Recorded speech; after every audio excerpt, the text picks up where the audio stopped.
Hi everyone, welcome back to our YouTube channel Sathyan stories. ఈరోజు నేను ఒక అందమైన కథతో మీ ముందుకు వచ్చేసాను. అదే ఒక తాబేలు మరియు 2 కొంగల కథ. ఒక అందమైన పచ్చని అడవిలో ఒక చెరువు ఉండేది. ఆ చెరువులో చాలా రకాల చేపలు, పక్షులు, కప్పలు, ఎన్నో రకాల జీవులు జీవిస్తుండేవి. అందులో ఒక మాటకారి తాబేలు కూడా ఉండేది. ఆ తాబేలు చాలా సరదాగా అక్కడ ఉన్న జీవులతో గడిపేది. అలాగే ఆ చెరువులో గెంతుతూ ఆడుకుంటూ అక్కడే ఉండే చేపలతో నిత్యం గడిపేది. ఆ చెరువు దగ్గరికి చాలా రకాల వలస పక్షులు తమ దాహాన్ని తీర్చుకోవడానికి వస్తుండేవి. వాటిలో ఒక 2 అందమైన కొంగలు కూడా ఉండేవి. అవి రోజు ఆ చెరువు దగ్గరికి వచ్చి ఆ చెరువులో ఉండే చేపలను ఆహారంగా తినేవి. అలా ఆ కొంగలు రోజు ఆ చెరువు దగ్గరికి రావడంతో తాబేలు వాటిని గమనించింది. ఇంకా అంతే, ఆ తాబేలు మాటకారి కావడంతో కొంగలతో మాటలు కలుపుతూ స్నేహం చేయడం మొదలుపెట్టింది. అక్కడ నుండి తాబేలు మరియు ఆ 2 కొంగల స్నేహం మొదలైంది.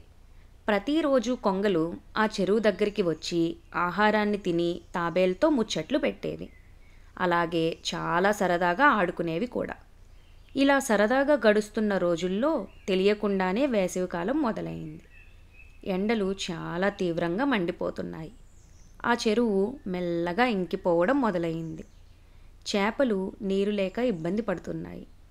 అక్కడ ఉండే జీవులన్నీ బ్రతుకు తెరువు కోసం చాలా ఇబ్బంది పడుతూ ఒక్కొక్కటిగా ఆ చెరువు నుండి వెళ్ళిపోతున్నాయి. ఆ చెరువు ఎండిపోవడంతో అక్కడికి వచ్చే వలస పక్షులు కూడా రావడం మానేశాయి. పాపం తాబేలు ఒక్కటే ఆ చెరువు దగ్గర నిరాశగా కూర్చొని ఇలా అనుకుంటోంది. ఈ చెరువు ఎండిపోవడం వల్ల ఇక్కడ ఉండే జీవులన్నీ చచ్చిపోతున్నాయి. నా స్నేహితులైన 2 కొంగలు కూడా రావడం మానేశాయి.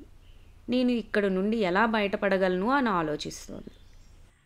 ఇలా నిరాశతో బాధపడుతూ ఉన్న తాబేలుని ఆ 2 కొంగలు చూశాయి. తాబేలు దగ్గరికి వచ్చి, మిత్రమా, నువ్వు ఎందుకని అంత నిరాశగా కనిపిస్తున్నావు అని అడిగాయి. అప్పుడు తాబేలు, నా జీవనాధారమైన ఈ చెరువు ఎండిపోతుంది. ఇప్పుడు నాకు ఏం చేయాలో, నన్ను నేను ఎలా కాపాడుకోవాలో తెలియట్లేదు అని సమాధానం చెప్పింది. అప్పుడు ఆ కొంగలు, మేము ఇక్కడ నుండి కొంచెం దూరంలో ఒక పెద్ద నదిని చూసాం. అక్కడ నీళ్లు బాగా ఉన్నాయి. అక్కడికే రోజు మేము నీటి కోసం, ఆహారం కోసం వెళ్తున్నాము అని చెప్పాయి. అప్పుడు తాబేలు ఆశతో, నన్ను కూడా మీతో పాటు అక్కడికి తీసుకెళ్తారా అని దీనంగా అడిగింది. ఆ కొంగలు తాబేలుతో ఇలా అన్నాయి, మేము అయితే ఎగరగలం కాబట్టి చాలా సులభంగా అక్కడికి వెళ్ళగలం. కానీ నువ్వు మాలాగా ఎగరలేవు కదా, ఎలా తీసుకొని వెళ్ళగలం అని అడిగాయి. అప్పుడు ఆ తెలివైన తాబేలు బాగా ఆలోచించి కొంగలతో ఇలా అంటోంది, మిత్రులారా, మీరు ఒక దళసరి కర్రని తీసుకొని దానిని చెరొక వైపు పట్టుకోండి. నేను మీ ఇద్దరి మధ్య ఆ కర్రని గట్టిగా పట్టుకుంటాను. అప్పుడు మీరు నన్ను సులభంగా తీసుకొని వెళ్ళొచ్చు అని చెప్పింది.